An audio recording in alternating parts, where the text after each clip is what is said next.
Ladies and gentlemen, welcome to virtual graduation ceremony of Class 2020-2021 with the theme, Kalidad ng Edukasyon, lalong patatagin sa gitna ng pandemya.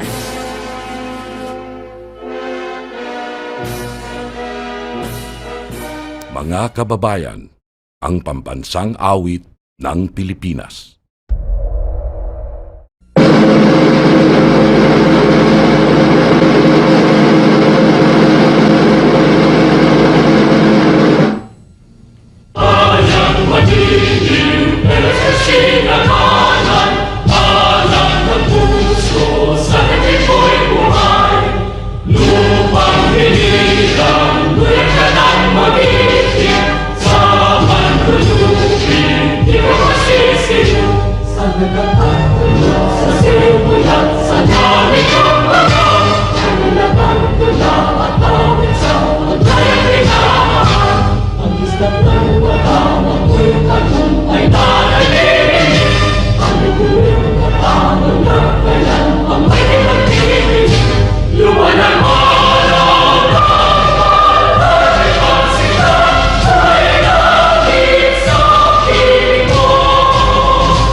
All that I am, all that I have, I lay them down before you, oh Lord. All my regrets and all my acclaims, the joy and the pain, I'm making them yours. Lord, I offer my life to you.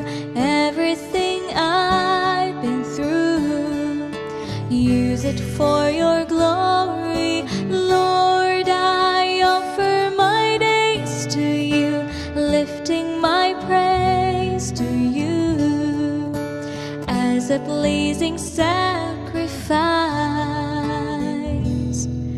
Lord, I offer you my life.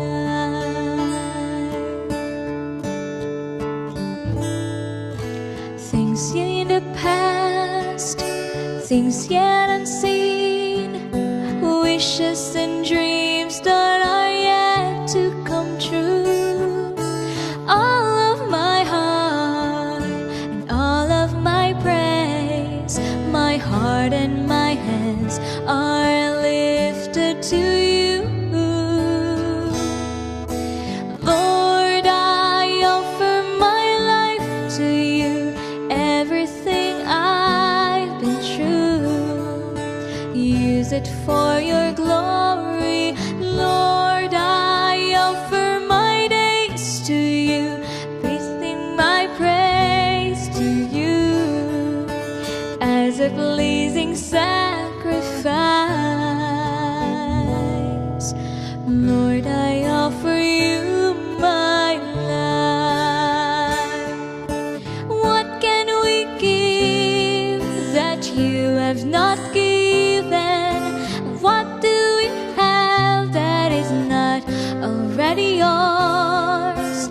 All we possess that is not worth living, and that's what we give to you, Lord. Lord, I offer my life to you. Everything I've been through, use it for your glory. Lord, I offer my days to you, lifting my praise to you as a pleasing sacrifice. Lord, I offer you my life. Lord, I offer you my life.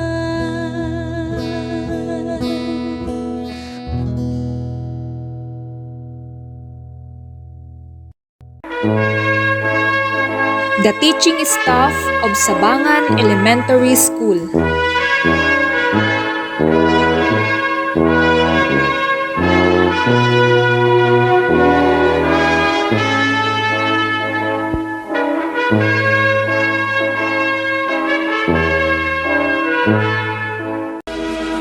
Let us lend our ears to our School Principal 1, Ma'am Cheryl R. Valdez, for her welcome remarks and presentation of the school's report card. To the guiding stars of our division, our school's division superintendent, Dr. Lorna G. Bugayong, CESO 5, our assistant schools division superintendent, Madam Rosario O. Cabrera, to our two chief, Dr. Arturo R. Biray and Dr. Orlando I. Guerrero, to our guest of honor and speaker, Engineer Mark Angelo Flores Ranches, the Barangay Council headed by Punong Barangay Virginia Briones, PTA officers headed by PTA President Wilbert Flores, co-teachers, parents and learners of Sabangan Elementary School, different organizations here in Sabangan, friends, ladies and gentlemen, a pleasant day to all. Education in the midst of COVID-19 pandemic brought about many challenges. School heads and teachers were somewhat thrust to the unknown, more so to each family who decided to enroll their children. Distance learning is the only feasible option in the absence of face-to-face classes. As the proverbs goes, if there's a will, there's a way. Here at Sabangan Elementary School, printed modular distance learning is the specific response to the challenges of distance learning. To our dear learners, especially to the graduates and completers, congratulations for accomplishing all your tasks. I would like also to take this opportunity to say thank you to our dear parents as our partners in continuously delivering quality education to our learners. Thank you. Thank you for your patience and guidance in assisting them in answering their performance tasks and their learning materials. To the Barangay Council of Sabangan, headed by Punong Barangay Virginia Briones, and to all the Barangay Kagawads, most especially to Catherine Biduran, Kagawad in charge in education, and Kagawad Leonardo Padawang, who extended their effort in the transporting of SLMS from the division to our school and in the releasing and retrieval the learning materials, especially in time when the COVID-19 cases in Sabangan rise. To all our stakeholders, thank you for sharing your blessings to our school and to our learners. More blessings in return. And we're looking forward for a stronger partnership with you in the future school year to come. To our dear teachers of Sabangan Elementary School, thank you for the dedication that you've shown. The hardships you've encountered, such as crossing mountains and passing through rough roads just to reach all our learners, especially the struggling one, was never a hindrance to you. I salute you. Thank you. Once again, congratulations, dear graduates.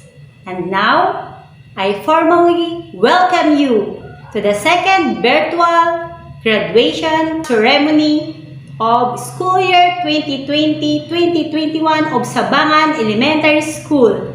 God bless and keep safe always.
At this juncture, let us all be inspired with the messages from our DepEd Secretary, Leonor Magtolis Briones, Regional Director for Tolentino G. Aquino, and Schools Division Superintendent, Dr. Lorna G. Bugayong, CESO 5.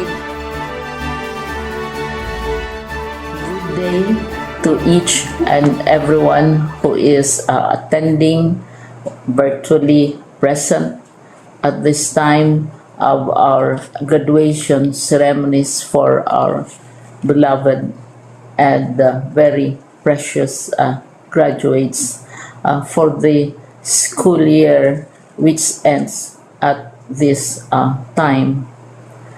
First of all, I'd like to greet the parents and family members without whose sacrifices, whose reminders, and whose participation in the learning process for our graduates have resulted in this culmination program.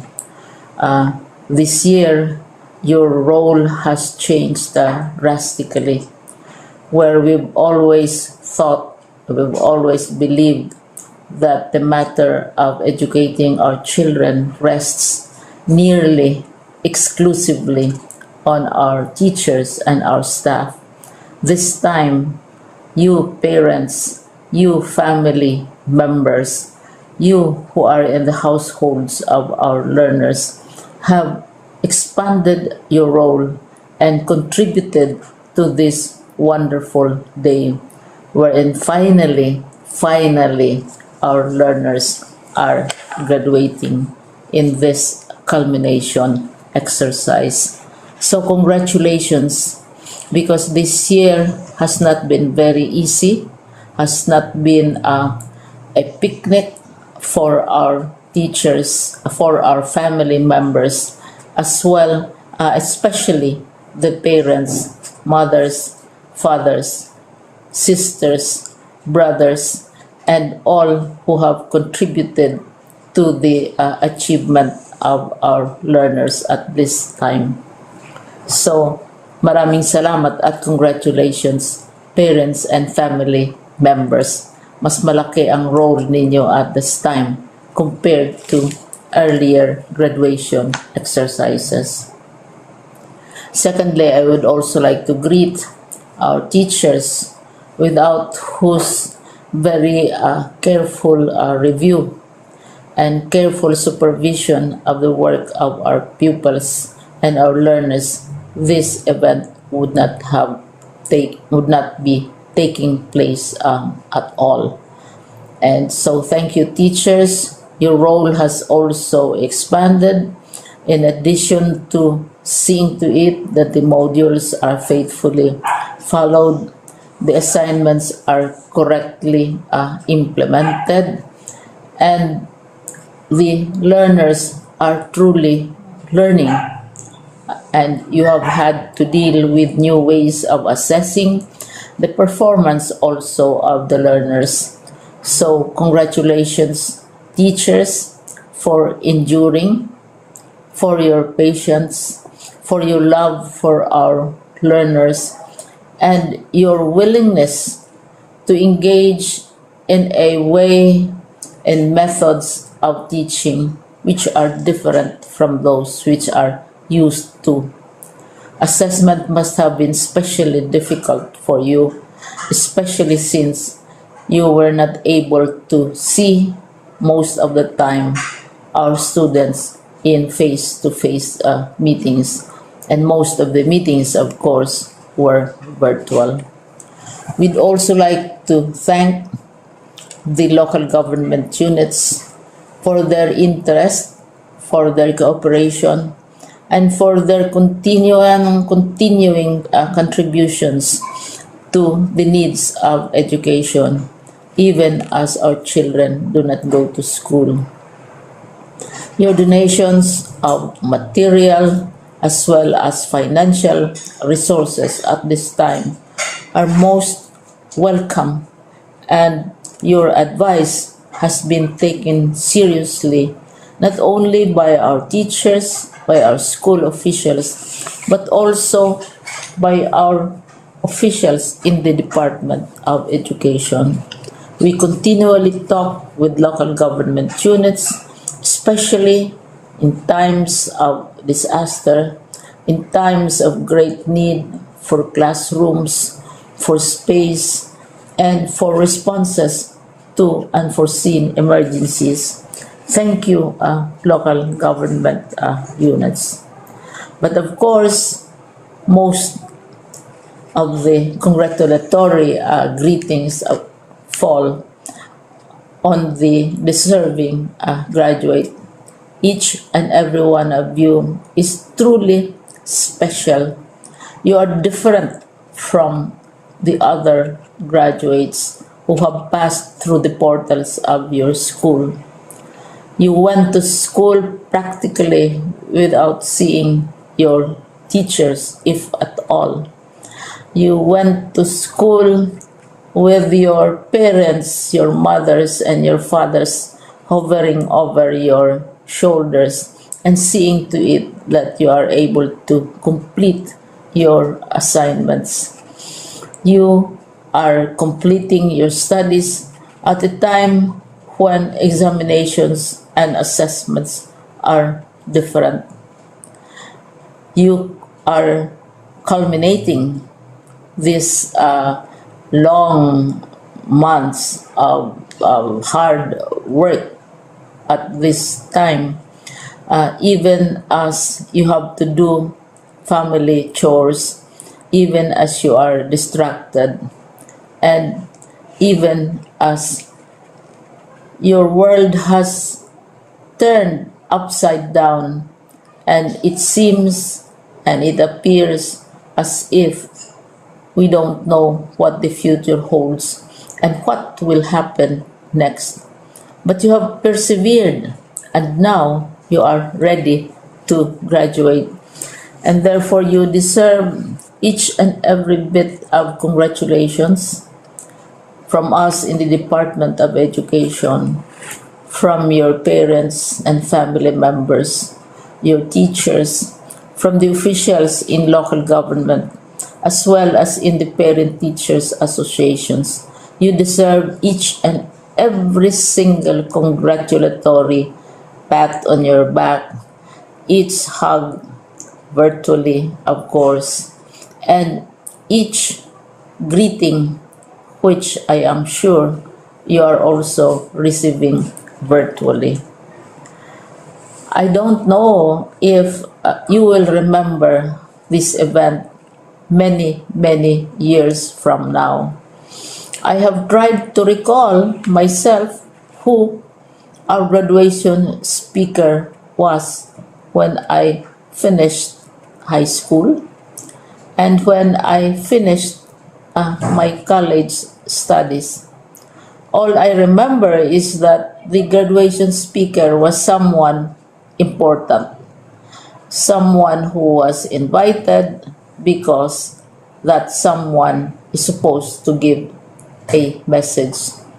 What was more important to us graduates at that time was the excitement of the celebrations, the happiness and the joy of our parents, the sadness of parting from our classmates and from our teachers, and the enjoyment of all the graduation events that usually take place come commencement day.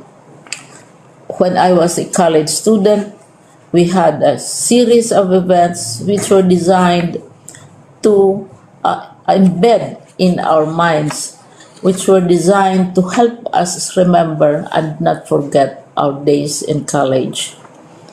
We would spend one whole day going around the campus, visiting the classrooms, saying goodbye to our teachers, and sharing memories. We would have bonfires to say goodbye to each other. We had baccalaureate services where we committed ourselves to God and we prayed for guidance when we go out into the world. So many celebrations, and the speaker, of course, is the least important and easily forgotten component of the graduation exercise. Nonetheless, I will exert all efforts to share with you what I see are things or issues which a graduate should remember and recall. I have said that you are very special. You are very different. You are pioneering. There has been no other class like your class. There has been no other graduate like you as a graduating student, because you are the very first graduate of the blended learning response to education in the Philippines. And so you ask yourself, what awaits you in the world outside? You can either work, because the kind of curriculum you survived and underwent as a student will enable you to go to work if you wish to go to work. Some of you will proceed to further studies, and this would be a wonderful thing, because there are many opportunities for further expanding your knowledge, for further answering and looking for explanations of issues, events that make you curious, especially in science, in technology, and also in the arts. So you can work, you can go to further studies, and perhaps some of you will settle down, hopefully not too soon, so you can pursue what you really want to do. So today, this is why we call this exercise a commencement exercise. It's not the end of our studies. It's not the end of all our efforts with blended learning, with modules, with floods, with earthquakes, and of course with COVID. It's a commencement of doors opening to you. More doors will be opened because you are a graduate. You can work, you can proceed for further studies, you can help your parents, and you can perhaps look for opportunities to do what you have always wanted to do, whether at work, whether at advanced studies, whether at learning more in science and technology, in mathematics, and in the arts. All of these opportunities are available to you. More doors are being opened. I hope you will select the door which arouses your curiosity, the door which will help you know more about this world, and the door which will allow you to contribute to the development of our country and contribute whatever we can to solve our problems and our challenges. Congratulations once more to each and every one of you. Congratulations to you, parents and family members. Congratulations to you, teachers. When I was chair of the board of Silliman University, each time we had graduation ceremonies, during the baccalaureate and during commencement itself, I would cry. I would cry because you are sending out into the world a new batch of graduates, and we want to be sure that what is awaiting them is appropriate. We want to be sure that they are ready for what awaits them when they select which door to open. And so we tell you, go out to the world, do whatever you want to do. God be with you, and be assured that all of us love each and every one of you. Congratulations. It is with great pleasure and admiration that I convey my best wishes and profound felicitations to all the graduates, completers, and academic awardees of the school year 2020-2021. The efforts you have exerted to accomplish your academic tasks in the difficult times are something worthy of praises. Graduation and moving up ceremonies are the much awaited events in the life of every learner as they represent the golden times of reaching higher education and achieving dreams and aspirations. Definitely, the road you have taken is rough, but all the struggles are worth considering as they are the first few steps that will define your future success. Indeed, finishing this challenging school year during these trying times of COVID-19 pandemic is remarkable since it has been inevitable to face and accept the new normal landscape of education. It has been a school year of extraordinary hard work, dedication, and passion for all school leaders, teachers, learners, and parents in dealing and coping with chosen learning delivery modality to meet the most essential educational requirements. While it is admittedly difficult, you may take it positively as you have been given the opportunity to adapt to difficulties that have strengthened your innate potentials. Likewise, the incessant motivation and support of parents towards the seemingly thorny road to success caused by the global health crisis, as well as the strict obedience to various health and safety protocols, have enormously pitched in to this moment of your graduation and completion. My dear graduates, completers, and awardees, you have just marked another significant milestone in your continued quest for excellence and successful future. Certainly, more challenges will still come your way. However, to hurdle this, you should stay focused and always remember that your dreams are within reach when you are determined and committed to realize them. My beloved parents, community officials, and other stakeholders, accept our heartfelt gratitude for the victory we have achieved today. Thank you for being an effective and efficient partners of the Department of Education in the implementation of distance learning. Your untiring support is a deeper reflection of the unconditional love you have bestowed to the learners through the years. Undoubtedly, you have greatly taken part in realizing the goals and objectives of DepEd's pivot to quality education under the Sulong Educalidad program. Our sincere commendations to all our DepEd officials, the school administrators, faculty members, and non-teaching staff for providing the highest degree of service para sa bata, para sa bayan.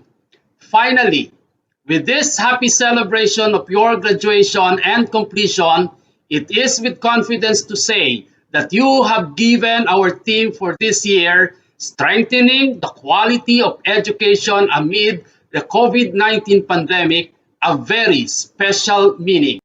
Congratulations and have a wonderful graduation day and moving up ceremonies. Hats off to you, our dear members of Class 2021, for making it through the challenges of education in the new normal.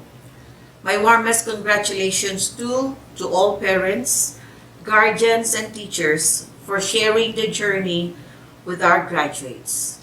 While the COVID-19 health pandemic has brought abrupt and overwhelming changes into the lives of many, it is remarkable that you have gone this far. And while many have doubts and fears about making education happen, amid the global health crisis, we all celebrate with you today your dedication, hard work, and resiliency in completing your elementary education. Your diploma is a testament of the hard labor you have put into just to reach this far. In you, our mission to make education continue is realized. We were witnesses to how you struggled hard to achieve your goals. And though it was difficult trail, your determination to outdo yourselves and exceed your limitations helped you pull through the toughest days, weeks, and months of distance learning. Today is your time to harvest the fruit of your toil, and you deserve a salute from all of us. Your graduation, through the laborious work you have endured with your parents, guardians, and teachers, made this year's graduation theme, Kalidad ng Edukasyon, lalong patatagin sa gitna ng pandemya, come into fruition as you have remarkably survived a school year like no other, a school year of many things and of many new educational breakthroughs. Your SDO Alaminos City wishes you all the best as you embark into a new stage of your lives in high school. Go forth, our dear graduates, and bloom where you are planted. It is my pleasure to introduce our guest of honor and speaker. Our guest of honor and speaker is the son of Mr. David Casipit Ranches Jr. and Mrs. Virginia Flores Ranches. He is a certified professional agricultural and biosystems engineer. He is presently residing at Barangay Sabangan, Alaminos City, Pangasinan. Our guest of honor and speaker finished his elementary education at Sabangan Elementary School as class valedictorian for the school year 2007 to 2008.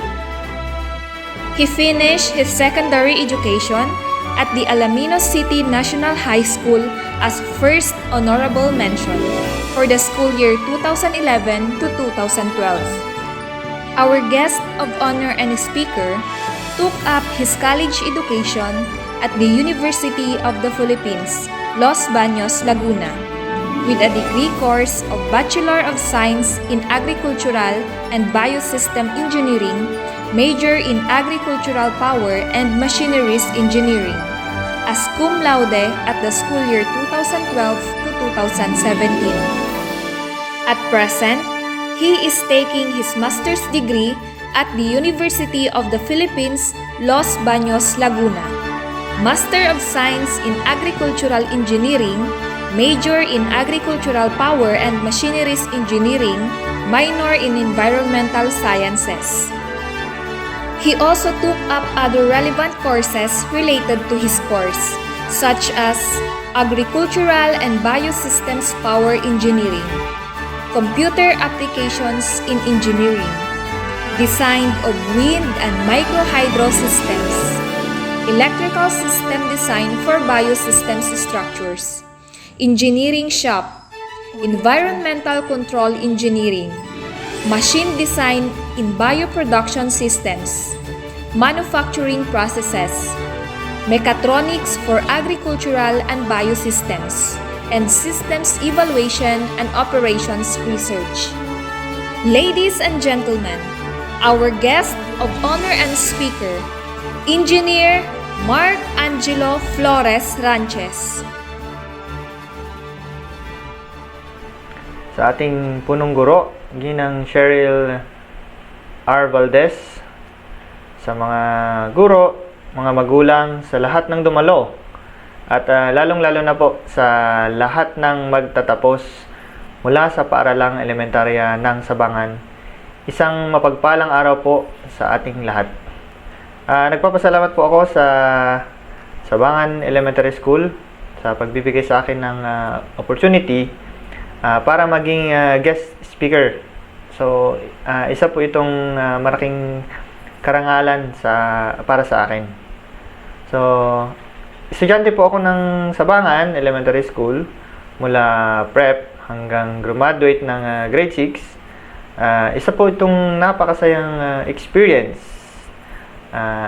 Kasi mula prep hanggang grade 6, di ba? Diretso. So, noong prep po ako, ang teacher ko si Madam Lala. So, hello, Madam. Dito po, sobrang nahirapan ako talaga sa subtraction. Talagang hirap na hirap po ako matuto noon, pero si Madam Lala hindi tumigil. Talagang hindi siya tumigil hanggat hindi ako matuto. So, nagpapasalamat po ako kay Ma'am. So, ang dami pong experience. Pero ang highlight po talaga nung pagiging estudyante ko dito ay yung drama competition. So, dito po, nung grade 2, nagsimula akong maging competitor, nakipagkompetensya sa dama mula grade 2. So, nakarating kami kung saan-saan yung isa sa vegan, siyempre. Yung sa regional, yung hindi makakalimutan kasi regional competition yun So, ang layo ng biyahe sa vegan. Talagang nahilo ako tapos nagsuka pa sa biyahe. So, ayun, ang daming experience po. So, kasama ko dun yung lola ko na nakipag-competition. So, lagi niya akong sinasamahan dati mula grade 2 hanggang makapagtapos na sa grade 6. So, sumasali rin kami sa ibang contest, kagaya ng sa math, sa science, kahit sa Boy Scout.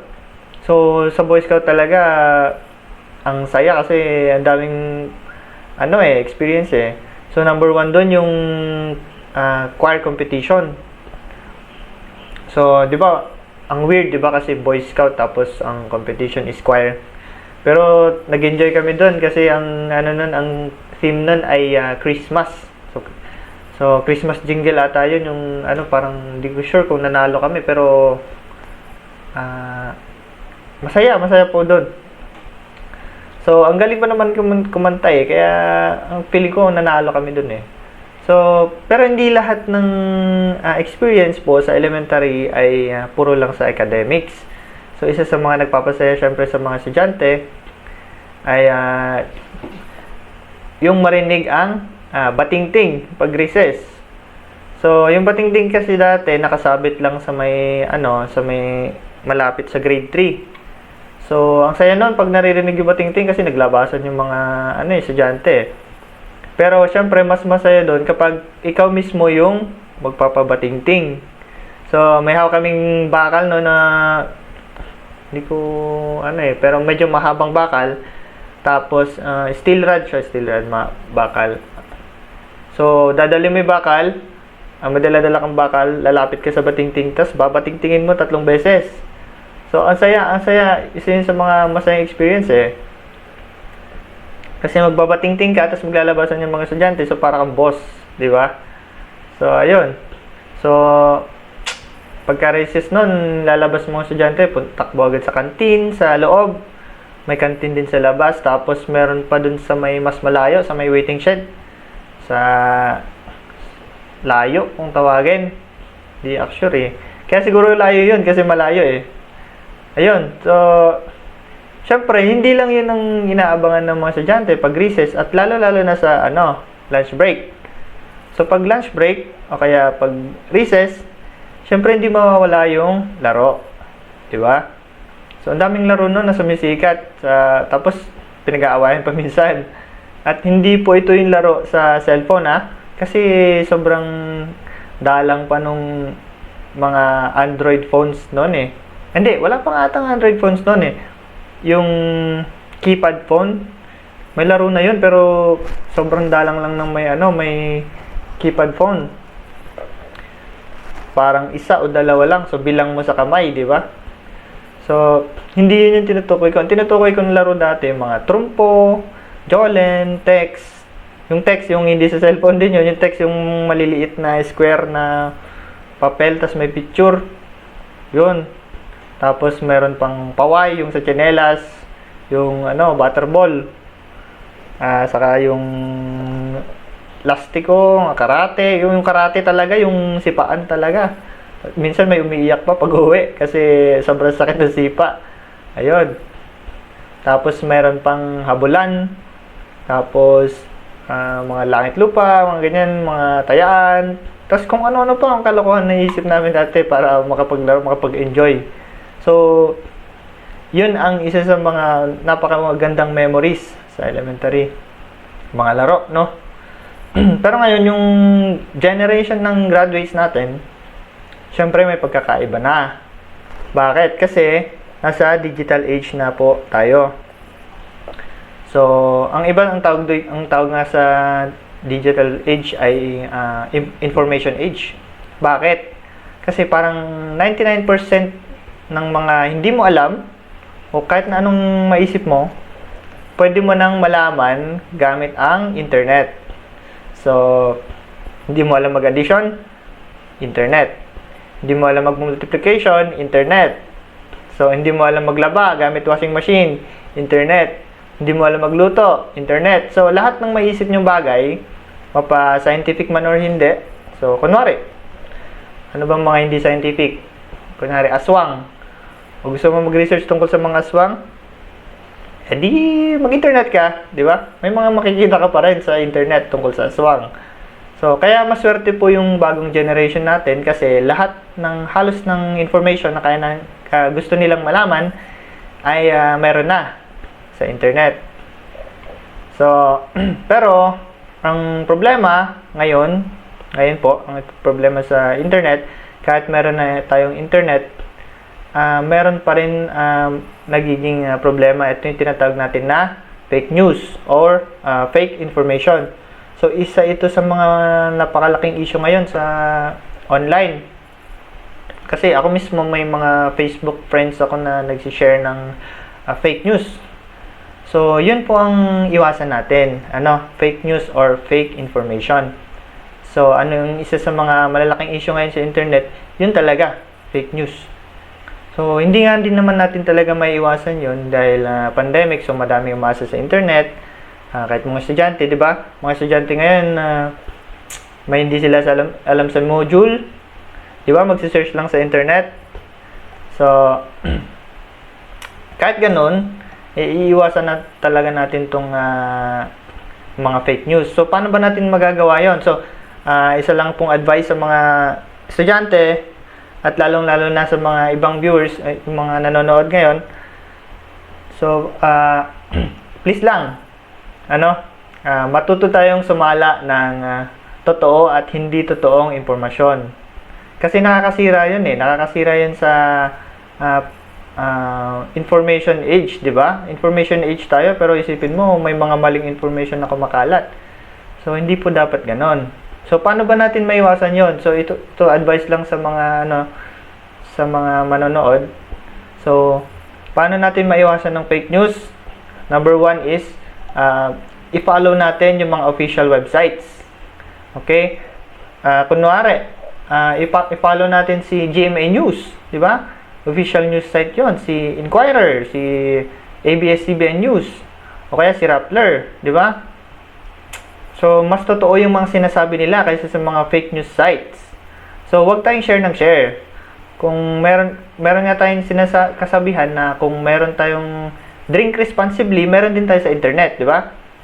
Yun ay think before you click. So, yun talaga ang isa sa mga dapat nating pinapairal sa paggamit ng internet. So, think before you click. So, anong importansya nito? So, kunyari, nagre-research ang mga estudyante natin, di ba? Kahit sa Google, hindi lang po ito sa Facebook, kahit sa Google. So, mag-research yung estudyante, tapos may nakita siya, agad-agad niya clinic, tapos hindi niya sinala information. So, may possibility na mali yung information na nakuha niya. So, paano natin maiwasan to? Pangalawa to, ay dapat mag-search sa iba't ibang website. Ayun po. Sa mga estudyante natin ngayon, lalo-lalo na sa mga gagraduate at magiging high school na, so maging responsible po tayo sa mga nire-research natin. So, wag kang umasa sa isang website lang. Pagka-click mo ng isa, i-click mo pa ulit yung susunod. Para makita mo kung pare-pareho ba yung sinasabi nila. Huwag tayong umasa sa mga... Huwag na tayong magmadali, no? Salain ang information. So, pero, hindi lang po yun yung challenge ngayon ng paggamit ng internet. Ano?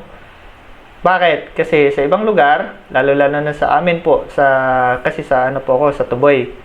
Sa Tuboy, Sabangan. So, napakahirap po ng signal doon talaga.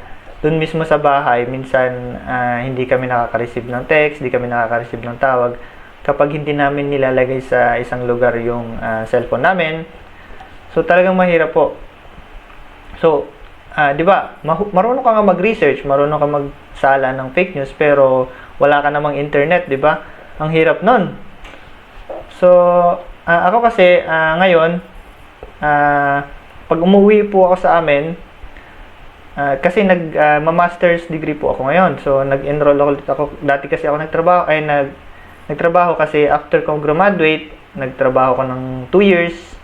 Tapos, nag-enroll ulit ako ng master's degree sa agricultural engineering. So, kapag umuwi po ako sa amin, tapos kailangan ko mag-download ng files, o kaya mag-send ng files, minsan umaalis pa ako sa bahay, pumupunta ako sa bahay ng tito ko, sa kabila, para lang mag-download at saka mag-send ng files. So, talagang mahirap po kasi minsan, wala din doon, pumupunta kami doon sa malapit sa Manukan para lang maka-access sa internet. So, ngayon, lalo po talagang humirap ang sitwasyon ng mga mag-aaral natin kasi dahil nga sa pandemya, dahil sa COVID. So, nahirapan ng mga estudyante natin kasi at the same time, nahirapan din ang mga teachers natin. So, nakikita ko minsan pumupunta sa bahay-bahay yung mga teachers natin para mag-distribute ng modules. Ayan. Ang hirap po nun kasi mula pa lang sa paggawa ng module, tapos ipiprint mo, tapos i-distribute mo, tapos kukolektahan mo ulit, tapos mag-check ka isa-isa. Di ba ang hirap po nun? Kaya saludo po ako. Saludo ako sa mga teachers natin na walang sawa sa pagsasakripisyo para sa kabataan natin. So, hindi ko ma-imagine kung ganun po yung naging sitwasyon namin nung elementary tapos walang internet. Naku, parang hindi mahirap yun. Parang medyo impossible na mangyari. Kaya sa mag-aaral po natin ngayon, lalong-lalo sa mga gagraduate ngayong 2021, magpasalamat po tayo sa mga teachers natin na kahit pandemic ay ginagawa po ang lahat upang lalong mapagtibay ang pundasyon ng ating kaalaman. At syempre, congratulations po sa ating mga graduates. So, isang bagong mundo ang bubungad sa inyo sa high school. At ang maipapayo ko lang po sa mga graduates natin ay wag pong magmadali. Yun. Take your time at lalong-lalo na mag-enjoy. Kasi ako po nung college po ako, hindi puro aral ang ginagawa. Minsan, naglalakwat siya, ganyan, nagko-computer, kung ano nung pinagagawang hobbies. Hindi lang talaga focus sa studies. So, dapat, nag-enjoy din. At kung nahihirapan, huwag susuko, no? Magpahinga at isipin nyo, sisiw lang to, kaya ko to. Diba? Ganun. Pang positive thinking lang. Huwag susuko at saka kung nahihirapan kayo, na kunwari hindi mo mag-gets talaga yung lesson, tapos pag uwi mo sa bahay pagod na pagod ka, pahinga ka. Pag uwi mo, pagpahinga ka, tapos pagka feeling mo fresh na yung utak mo ulit, pwede yung reviewin yung lesson nyo na hindi mo naintindihan, di ba? That's the key to being successful in your studies. At lalong-lalo na po sa high school, sa mga graduates natin na tutungtong na sa high school, so napakahirap po talaga ng high school kumpara sa elementary, lalo na kasi magkaiba yung turo sa elementary to high school. Tapos ako nga po, nahirapan din ako nung high school ako. Pero kahit ganoon, wag po tayo susuko. Kayang-kaya natin ang pandemyang ito. At yun lang po. Maraming salamat at God bless po sa ating lahat. Let us all witness the presentation of graduates by Ma'am Lourdes B. Espilita and confirmation of the candidates for graduation by Ma'am Cheryl R.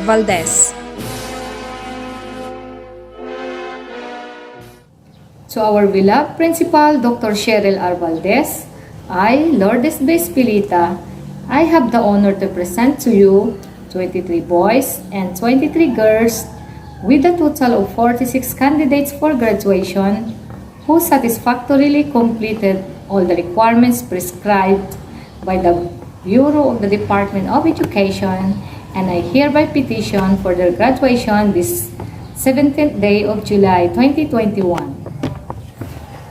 By virtue and authority vested in me as the school head of Sabangan Elementary School, I hereby accept and confirm the candidates of graduation for the school year 2020-2021, whom 23 males, 23 females, a total of 46, are satisfactorily completed all the prescribed requirements by the Department of Education under the new normal. You are now worthy to receive your diploma. Congratulations! The graduates of the school year 2020-2021. Grade 6, Section 1, Advisor, Mrs. Lourdes B. Espilita. Cabinta Jeric E. Parents, Mrs. Jonelyn J. Encarnacion and Mr. Rodel M. Cabinta. Delphine John Gabriel T. Parent, Mr. and Mrs. Hermenegildo B. Delphine. Espiritu Denver L. Parents, Mrs. Helen D. Lait and Mr. Daniel P. Espiritu. Flores Mark Angelo M. Parents, Mr. and Mrs. Ramil R. Flores. Gatchalian Ronald Jr. D. Parents, Mr. and Mrs. Ronald Sr. A. Gatchalian. Idosora Christian Louis R. Parents, Mr. and Mrs. Aris A. Idosora.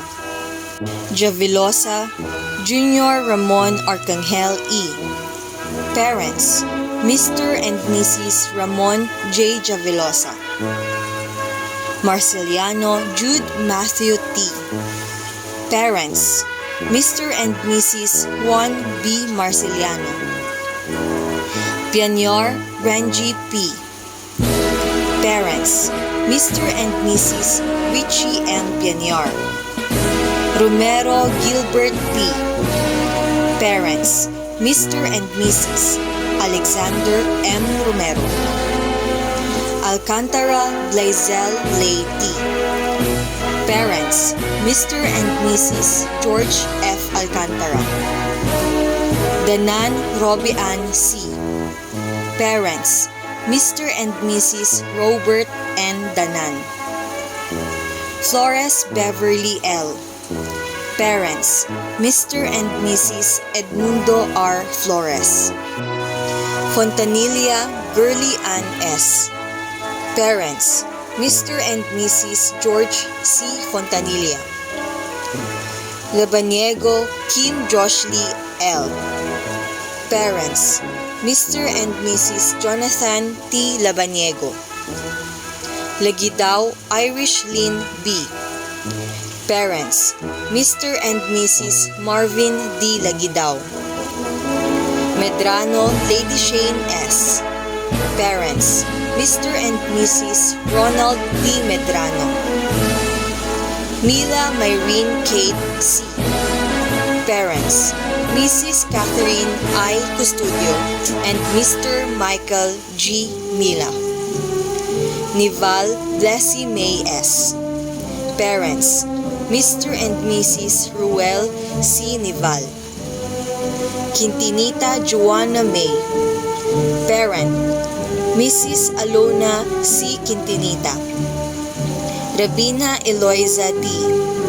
Parents, Mr. and Mrs. Laudencio F. Rabina. Valencia Leia A. Parents, Mr. and Mrs. Wilson P. Valencia. Grade 6, Section 2, Advisor, Mrs. Shirley P. Quijadas.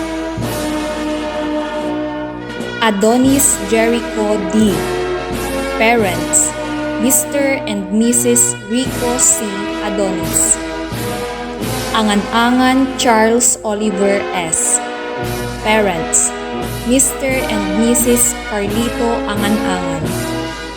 Angan-Angan Russell Jr. S. Parents, Mr. and Mrs. Russell R. Angan-Angan Sr. Bulanday Fernando Jr. B. Parents, Mr. and Mrs. Fernando E. Bulanday Sr. Flores Angel Jr. B. Parents, Mr. Angel T. Flores Sr. and Miss Eileen Bernales. Flores Raymark R.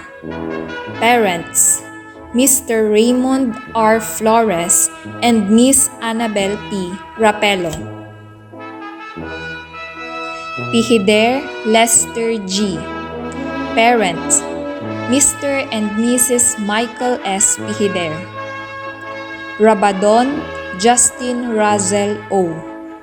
Parents, Mr. and Mrs. Ryan M. Rabadon. Ragucos Mark Henry V. Parents, Mr. and Mrs. Herbert R. Ragucos. Sibalon John Angelo P. Parents, Mr. and Mrs. Alexander C. Sibalon. Soriano John Ray E. Parents, Mr. and Mrs. Randy F. Soriano. Tanda Joshua A. Parents, Mr. and Mrs. Alfredo H. Tanda Jr. Varona Mark Wayne D. Parents, Miss Charito P. Di Castro and Mr. Riquinor L. Varona. Angan-Angan Marian. Guardians, Mr. and Mrs. Richard Angan-Angan Sr. Bambalan Bernadette G. Parents, Mr. and Mrs. Bernardo D. Bambalan. Calixto Shane M. Parents, Mr. and Mrs. Henry B. Calixto. Danilo Jeliza Michelle P. Parents, Mr. and Mrs. Rolando P. Danilo. Flores Jael V. Parents, Mr. Nestor T. Flores Jr. and Miss Renzi T. Vadal. Fontanilla Fredeline E. Parents, Mr. and Mrs. Freddy C. Fontanilla. Laja Jessa C. Parents, Mr. and Mrs. Philip Cesar C. Laja. Medrano J. Ann E. Parents, Mr. and Mrs. Chudoro G. Medrano. Raimundo Lovely Jim R. Parents, Mr. Jimmy D. Raimundo and Miss Evelyn S. Racine. Celibio Giselle B. Parents, Mr. and Mrs. Antonio R. Celibio. Sibalon Aimee A. Parents, Mr. Elmer C. Sibalon and Miss Aisa R. Angan-Angan.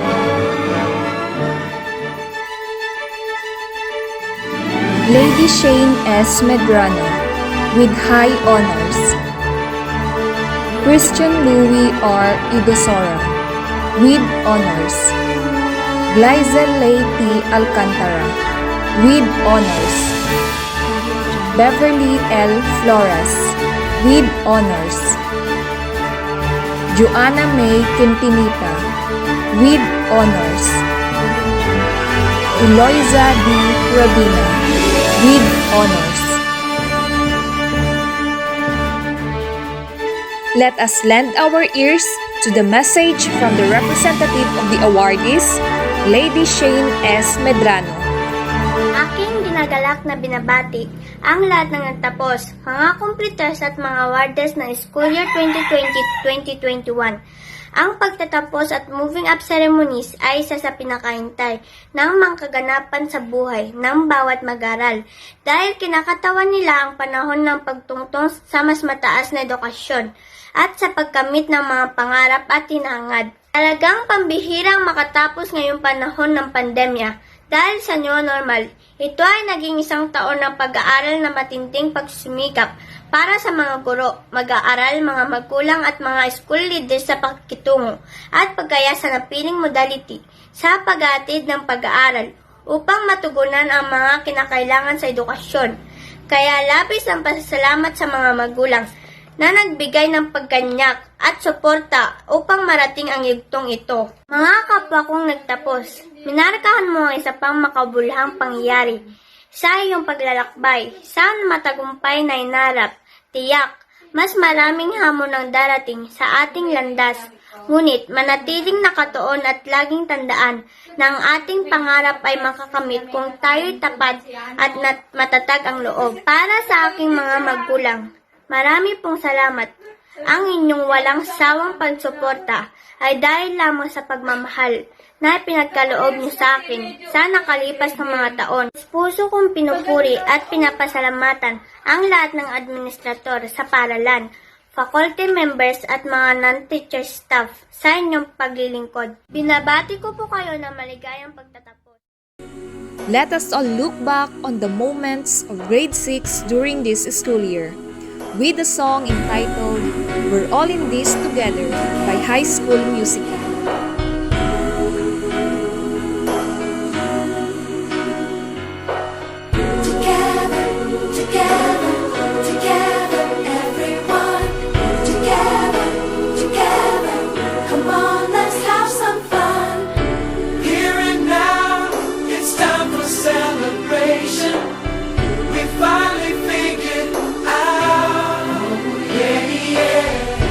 All our dreams have no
end our virtual program, let's hear the message from our supportive barangay captain, Virginia R. Briones.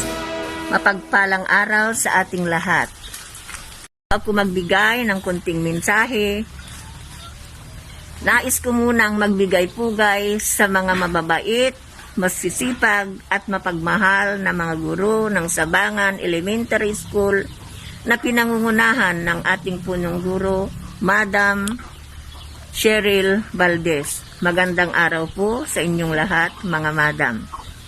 Din po sa mga opisyalis ng barangay na kasama ko sa konseho, mga PTE officials, mga magulang, at higit sa lahat, mga graduates.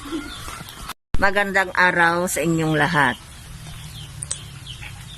Ang tema ng school year 2020-2021, edukasyon, lalong patatagin sa gitna ng pandemya. Kabarangay, ang hirap ng sitwasyon natin ngayon dahil sa pandemya. Hindi lang ang mga guro o mga mag-aaral ang nahihirapan, kundi pari-pariho tayo. Kahalagaan ng edukasyon, ang gobyerno o ang departamento ng edukasyon ay gumawa ng paraan parang may pagpatuloy ng ating mga anak ang kanilang pag-aaral. Ganyan kahalaga ang edukasyon. Ang ating mga guro ay ginagawa nila ang kanilang tungkulin sa ating mga anak kahit na sila ay nahihirapan. Sana kayong mga magulang, gawin ninyo ang inyong mga tungkulin tulad ng ginagawa ng ating mga guro. Sana ituro nyo sa inyong mga anak ang kahalagaan ng edukasyon. Tulungan nyo sila, alalayan nyo sila sa kanilang pag-aaral. Hindi sana hadlang ang kahirapan para mapag-aral ang inyong mga anak. Unang hakbang pa lamang ang pagtatapos ng inyong mga anak sa elementarya. Sana, mga magulang, ipagpatuloy ninyo ang pag-aaral ng inyong mga anak sa sekundarya o sa high school hanggang makatapos sila sa kolehiyo upang sa ganon magkaroon sila ng magandang future. Hindi hadlang ang kahirapan, mga magulang. Maraming paraan kung gusto ninyong makapag-aral ang inyong mga anak. Gawa kayo ng paraan, maraming tulong ang gobyerno, nagbibigay pa sila ng scholarship program para sa mga mag-aaral sa kolehiyo. Sana'y huwag niyong ipagkait ang pag-aaral at magandang kinabukasan ng inyong mga anak. Graduates, ipagpatuloy ninyo ang inyong pag-aaral, huwag kayong magtamad-tamaran sa pag-aaral. Alalahanin ninyo na kayong mga kabataan ang pag-asa ng masa. Sana'y ang interes ng mga magulang, ang interes ninyong mga anak ay magkasama para matupad ang inyong mga pangarap sa buhay na magkaroon ng magandang future. Mga kabarangay, mga magulang, manampalataya tayo sa Panginoong Diyos, magtiyaga, magtrabaho at magtulungan para sa ikabubuti nating lahat. At sundin natin ang health protocol para maiwasan ang COVID-19 pandemic. Muli, congratulations graduate. Mabuhay tayong lahat at God bless us.